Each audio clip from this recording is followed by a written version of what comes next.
the Italian soldiers patrolling the woods beyond towering fences and razor wire.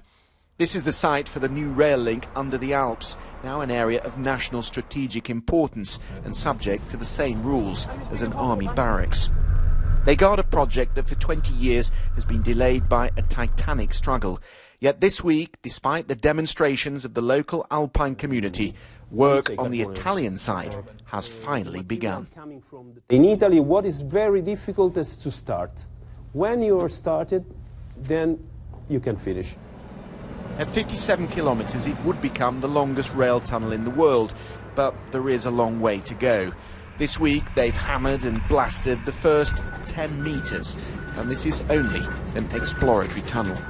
The French President, François Hollande, promised a new direction in Europe. Less austerity, more stimulus. And this is what it looks like. Big infrastructure projects.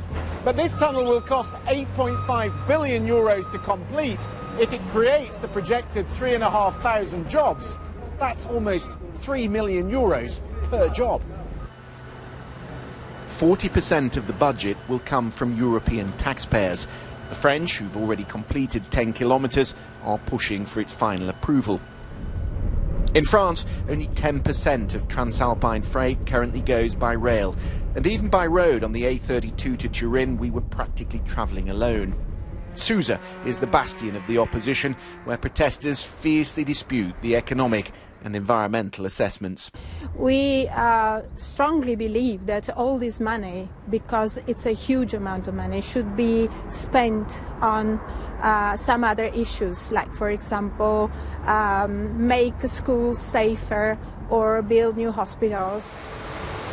But closer to Turin, companies like Prima Industrie say the new line would create jobs and investment for the region. They are leaders in laser technology. They supply machines that cut and weld the super-strength metals of the world's car and aerospace industries.